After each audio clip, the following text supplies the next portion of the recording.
హరే కృష్ణ అండి. ఈరోజు నేను మీకు నా జ్యూస్ కప్ చూపిస్తా అండి. యాక్చువల్‌గా ఇది చాలా పెద్దగా ఉంది.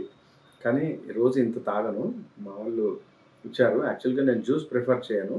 నేను డైరెక్ట్‌గానే ఫ్రూట్ తినడానికి ట్రై చేస్తా. కానీ ఆ ఫ్రూట్ బాగా ఆహ్, పండిపోయిందనమాట. సో, ఇది కర్బూజా జ్యూస్ అండి. ఈరోజు నా బ్రేక్‌ఫాస్ట్ ఇదే. ఆహ్, నేను దాదాపుగా ఒక 10 ఇయర్స్ నుంచి నా వెయిట్ 72-74 మెయింటైన్ చేస్తున్నాను. సో, ఈ మధ్యలో అన్ని టెస్టులు చేయించుకున్నాను. Maximum most all normal. నేను శాకాహారిని, కానీ నాకు విటమిన్ డి నార్మల్ ఉంది. అండ్ నేను శాకాహారిని, నాకు బి12 నార్మల్‌గా ఉంది. సో, ఇది కష్టం శాకాహారులలో బి12 అండ్ విటమిన్ డి నార్మల్‌గా ఉండడం. అండ్ ఆల్రెడీ సీరమ్ క్రియాటినిన్ కావచ్చు, serum electrolytes and serum and bilirubins almost all నార్మల్‌గా ఉన్నాయి. ఎక్కడ గూడా ఏమి ఇబ్బంది లేదు. So, I'm non diabetic. So, కానీ నేను ఎవ్రీడే ఖచ్చితంగా నాది నేను పాటిస్తా. నేను ఫస్ట్ పాటించే నియమం ఏంటంటే, ఆకలైతే తింటా అండి. ఆకలి కాకపోతే మీరు బ్రహ్మాండం నుంచి తీసుకొచ్చింది ఏదైనా ఇస్తే గూడా తినాలి. ఒకసారి నోరు ఓపెన్ చేస్తే నేను తినడం స్టార్ట్ చేసి, ఒకసారి క్లోజ్ చేస్తే ఇంక మీరేమిచ్చినా నేను తినను. సో, ఫస్ట్ కండిషన్ ఆకలైతే తింటా. ఆకలి లేకపోతే అసలు తిననండి. ఇది రూల్. నంబర్ 2 ఎంత కావాలనో అంతే తింటా. మీరు ఎమోషనల్ బ్లాక్‌మెయిల్ చేసి ఇంట్లో చాలామంది మా ఇంట్లో మా మిసెస్ చాలా ఎమోషనల్ బ్లాక్‌మెయిలిస్ట్. ఎందుకంటే ఆహ్, చాలా తయారు చేస్తది. అది పడేయలేక నాకు పెడతారు. అందరు ఇంట్లో అంతా. అంటే ఇక పడేయాలే ఎందుకు అనేది ఇక పెట్టేస్తారనమాట. So, that is called as emotional blackmailing. So, idli ఉంది. ఇడ్లీ పెద్ద గిన్నె స్టార్ట్ చేస్తారు కదా! ఆ గిన్నెలో నిండా వాయి మొత్తం ఒకటేసారి 20, 30 ఇడ్లీలు దిగుతాయి.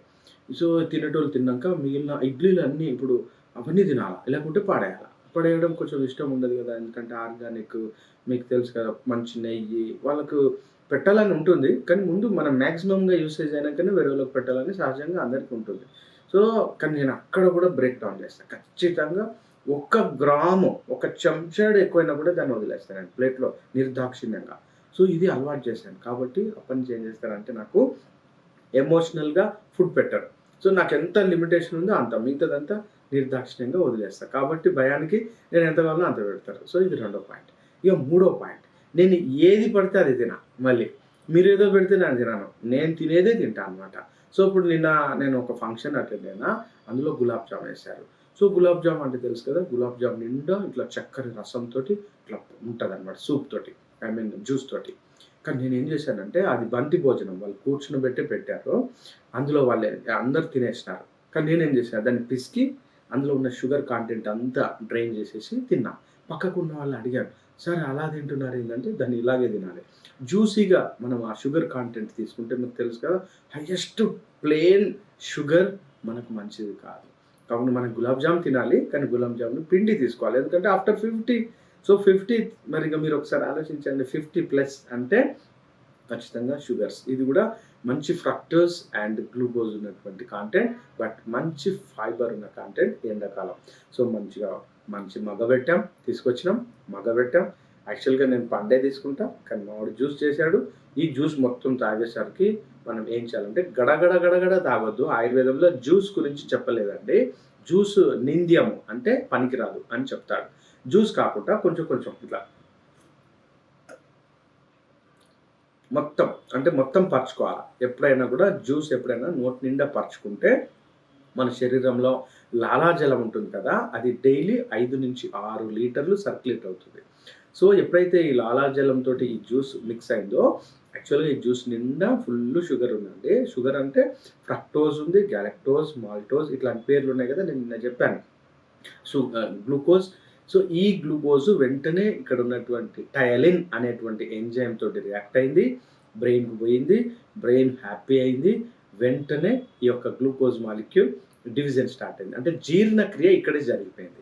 సో, ఇక్కడికొచ్చినాక జీర్ణక్రియ జరగదండి. పండ్లకు గానీ, లేకపోతే గ్లూకోజ్‌లకు గానీ, సుక్రోజ్, ఫ్రక్టోజ్ వీటికి జీర్ణక్రియ పొట్టలో జరగదు. ఇక్కడే జరగాలి. కాబట్టి పండ్లను ఉపయోగిస్తూ మాత్రమే ఆ ఫ్రూట్‌ని తినాలి. కాబట్టి అందుకే దాన్ని పండ్లు అన్నారు. పళ్ళు. చూడండి 2 సేమ్ కాంబినేషన్ కదా! మనము ఇప్పుడు ఈ జ్యూస్‌ను హ్మ్. ఈ మధ్యలో నేను జనగాం పోయినప్పుడు అక్కడ ఓల్డ్ మోడల్ ఇసుకలో వేయించేటువంటి పప్పులు వేయించేటువంటి ఒక షాప్ ఉంది. ఒక అమ్మ బాగా చేస్తారు, ఇసుకలో వేయిస్తారనమాట. సో ఈ బట్టీలో బఠానీలను ఇంకా 5-6 రకాలు వేయించుకున్నా. అవి రోజు ఖచ్చితంగా కొన్ని తింటాను. రోజు ఎందుకంటే మేము శాకాహారులం కదా! శాకాహారులకు ఖచ్చితంగా ప్రోటీన్ కావాలి. సో ప్రోటీన్ సోర్స్ ఏమై ఉంటుంది శాకాహారులకు? ఆ పప్పులు తప్ప ఆప్షన్ లేదు. కానీ పప్పులు చాలా తింటే గ్యాస్ వస్తది కదా! సో పప్పులను మనం జాగ్రత్తగా దాన్ని కూడా నములుతూ తినాలి. డైరెక్ట్ పప్పు తినామనుకోండి, ఇక్కడ పోయి అది పగిలిపోతుంది. అంటే ఏంటిది, పప్పు డివిజన్ కాదు, ప్రాబ్లమ్ వస్తుంది, గ్యాస్ వస్తుంది.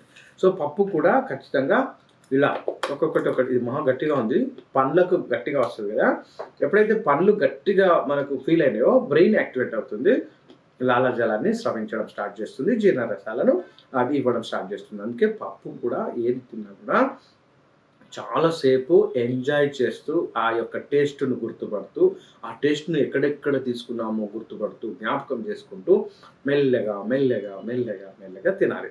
సో యాక్చువల్గా ఇది టాపిక్, కానీ యాక్చువల్లీ ఇది టాపిక్ కాదు. నేను యాక్చువల్గా ఇది ఒక టాపిక్ చేద్దాం అనుకున్నా. అదేంటంటే షూస్ అండి. ఈ మధ్యలో మేము చాలా మందిని చూస్తున్నాం. చాలామంది ఇంజనీరింగ్ పిల్లలు కావచ్చు, ఎంబీఏ పిల్లలు కావచ్చు, ఎవ్రీడే షూస్ వాళ్ళ లైఫ్లో భాగం అయిపోయినాయి. యాక్చువల్గా మన ఇండియాలో షూస్ పనికిరావండి. ఎందుకంటే షూస్ ఎక్కడ పనికొస్తాయి అంటే మైనస్ డిగ్రీస్లో ఉన్నటువంటి దేశాలలో షూస్ పనికొస్తాయి. కానీ మనం తెలుసు కదా, మన భావదారిద్ర్యం, మనం షూస్ లేకుండా బతకలేకపోతున్నాం. ఎందుకంటే మెయిన్ రీజన్ మన యొక్క అంటే అటైర్ మారిపోయింది, మన యొక్క వేష భాషలు మారిపోయినాయి. సో యాక్చువల్గా ఎక్కడో ఈ పశ్చిమ దేశాలు, ఈ నార్త్ ఈస్ట్లు, ఇట్లా బాగా చల్లనైన ప్రాంతాలలో వాళ్ళకు చలి బాగా ఉంటుంది కాబట్టి వాళ్ళు సాక్స్ అండ్ షూస్ వాళ్ళకి తప్పదనమాట. కానీ మన దేశాల్లో అంత అవసరం లేదు, మనం చెప్పులు వాడితేనే బెస్ట్.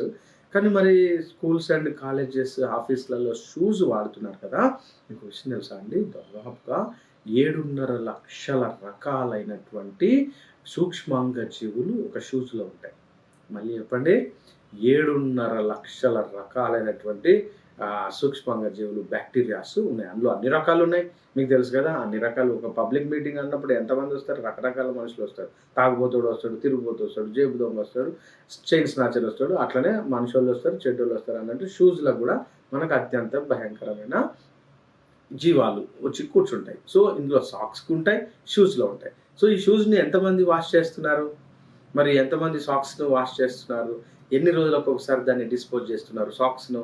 సో ఇది మీరు గమనించాలి. చాలా మంది నేను చూశాను కదా, ఈ ఇంటర్నల్ ఇన్ఫెక్షన్స్ ఎక్కువ అవుతున్నాయి. అంటే ఈకోలై బ్యాక్టీరియా, చాలా రకాలైనటువంటి బ్యాక్టీరియా మనకు సెల్ఫ్ ఇంజెక్షన్, అంటే కాలును ఏదో దురద పెడుతుంది గోక్కుంటాం, మళ్ళీ తెలియకుండా మనం నోట్లో పెడతాం కదా, అప్పుడు ఈ బ్యాక్టీరియా కడుపులోకి పోయి మనకు చాలా రకాలైనటువంటి హార్మ్ఫుల్ ప్రాబ్లమ్స్ వస్తాయన్నమాట. కాబట్టి దయచేసి షూస్ వాడే వాళ్ళు ఏం చేయాలంటే, ఖచ్చితంగా షూస్ను ఇప్పుడు ఎండాకాలం కదా, డైరెక్ట్ ఎండలో వీక్లీ వన్స్ పెట్టండి, అవి చచ్చిపోతాయి. రెండోది బాగా వాష్ చేయండి, వాషబుల్ షూసే తీసుకోండి. మూడోది బాగా ఎండిన తర్వాతనే మనం షూస్ను వాడాలి. మనం సాక్స్ కూడా వీలైనంత వరకు మంత్లీ వన్స్ ఒక సాక్స్ బయట పడేసేయండి. వీలైనంత వరకు సాక్స్ నైలాన్ది కాకుండా కాటన్ది ట్రై చేయండి.